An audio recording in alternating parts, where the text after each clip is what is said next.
Hello viewers, स्वागत है आप सभी का मेरे यूट्यूब चैनल स्कूल ट्यूशन गुरुजी में।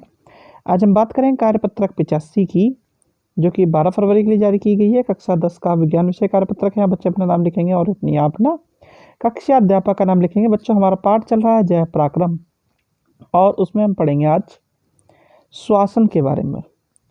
तो चलिए बच्चों, शुरू करते हैं अपना पाठ जय पराक्रम और उसमें श्वासन प्रक्रिया के समझने की कोशिश करते हैं बच्चों।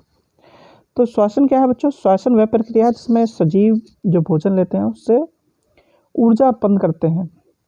अब श्वासन में सबसे बड़ी चीज क्या होती है कि एक तो पूरा जीव है वो श्वास लेता है और एक कोशिकाओं में श्वासन होता है। श्वासन को हम दो भागों में विभाजित करते हैं, वैवीय और अवैवीय श्वासन, यानी कि एक ऑक्सीजन की उपस्थिति में और एक ऑक्सीजन की अनुपस्थिति में। इसे जरा देख लेते हैं। पहले एक हो गया ऑक्सीजन की उपस्थिति में, एक होता है ऑक्सीजन की अनुपस्थिति में। एक माइटोकॉन्ड्रिया में होता है, दूसरा कोशिका द्रव्य विशेषकर इस कोशिकाओं में होता है। ठीक है बच्चों, इसमें अंतिम उत्पाद होता है कार्बन डाइऑक्साइड और जल, और इसमें अल्कोहल या लैक्टिक अम्ल या ग्लूकोज का अपूर्ण अपचयन होता है, जिससे इथेनॉल, लैक्टिक अम्ल या कार्बन डाइऑक्साइड और मुक्त ऊर्जा बनती है। ठीक है बच्चों, यहाँ पे ग्लूकोज का पूर्ण अपचयन होता है, कार्बन डाइऑक्साइड, जल और ऊर्जा बनती है।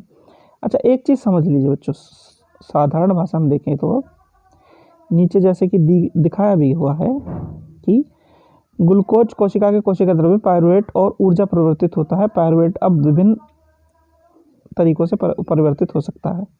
इसके 3 तरीके दिए हैं बच्चों इसमें: ऑक्सीजन की उपस्थिति में, ऑक्सीजन की अनुपस्थिति में और ऑक्सीजन के अभाव में।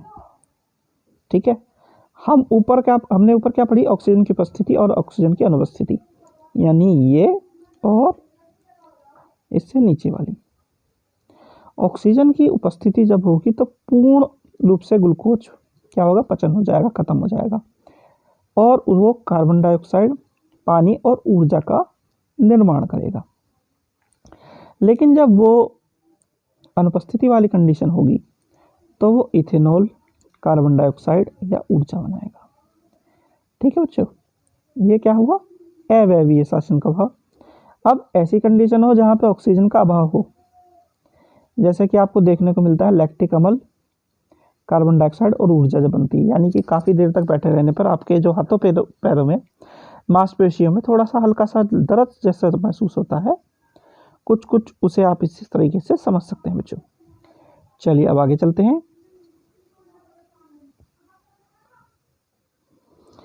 अब पौधों में श्वसन, पौधे क्या करते हैं? गैस का आदान प्रदान करते हैं रुद्र की या स्टोमेटा की सहायता से। पौधों की कोशिकाओं में कार्बन डाइऑक्साइड तथा ऑक्सीजन का आदान प्रदान विसरण विधि द्वारा होता है, यानी ट्रांसपिरेशन विधि द्वारा होता है।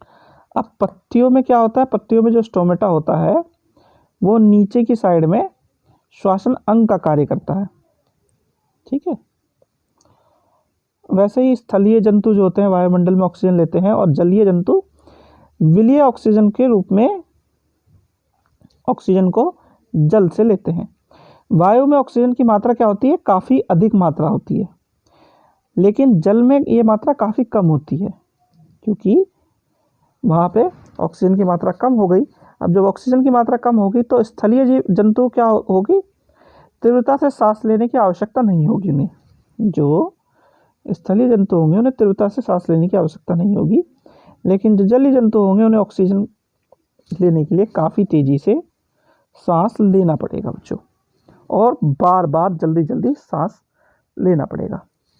ठीक है बच्चों, अब जरा आपके प्रश्न उत्तर देख लेते हैं। तो पहला प्रश्न है, वैवीय और अवैवीय श्वसन के बीच अंतर लिखिए। तो ये वैवीय श्वसन है, ये अवैवीय श्वसन है। इन दोनों के बीच में अंतर क्या है? एक उपस्थिति में होता है, एक अनुपस्थिति में होता है, एक माइटोकॉन्ड्रिया में होता है, कोशिका द्रव्य में होता है। एक का अंतिम उत्पाद कार्बन डाइऑक्साइड और जल होता है, एक में अल्कोहल, लैक्टिक अम्ल बनता है, एक में पूर्ण पचयन होता है ग्लूकोज का, एक में पूर्ण अपचयन नहीं होता, एक में ऊर्जा मुक्त होती है और एक में ऊर्जा CO2 यानी कार्बन डाइऑक्साइड और मुक्त ऊर्जा बनती है। चलिए बच्चों आगे बढ़ते हैं।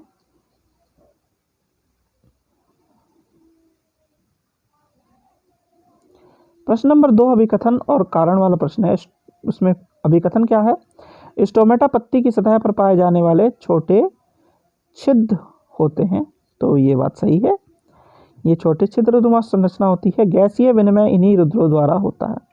तो हाँ, ये भी सही है कि गैसीय विनिमय इन्हीं रुद्रों के द्वारा होता है। तो इसमें ए सही है। फिर पायरुवेट के विखंडन से वह कार्बन डाइऑक्साइड, जल तथा ऊर्जा देता है और यह क्रिया होती है। तो ये क्रिया क्या होती है बच्चों? ये क्रिया होती है माइटोकॉन्ड्रिया। ये माइटोकॉन्ड्रिया में होती है क्रिया। फिर है प्रश्न नंबर 4, ग्लूकोज के ऑक्सीकरण के भिन्न जीवों में ऊर्जा प्राप्त करने के लिए भिन्न पथ क्या है?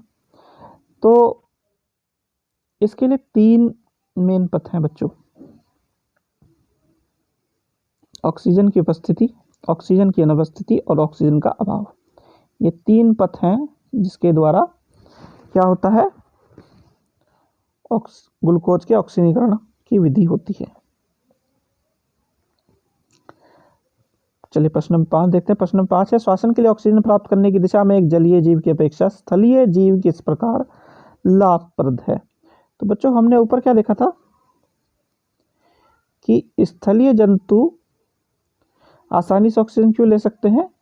क्योंकि वायुमंडल में ऑक्सीजन जो है वो काफ़ी अधिक मात्रा में उपस्थित होती है, लेकिन जो जल है उसमें विलेय ऑक्सीजन को लेना पड़ता है जंतुओं को, जो कि कम मात्रा में होती है। तो इसलिए स्थलीय जीव को तीव्रता से सांस लेने की आवश्यकता नहीं है, जबकि ये जंतुओं को ऑक्सीजन प्राप्त करने के लिए तीव्रता से सांस लेना पड़ेगा बच्चों। तो बच्चों ये हो गया आपकी कार्यपत्र कंप्लीट और वीडियो भी। आशा करता हूँ आपको वीडियो अच्छी लगी होगी। अगर वीडियो अच्छी लगी हो तो चैनल को सब्सक्राइब करें, वीडियो को लाइक करें, शेयर करें। Thank you.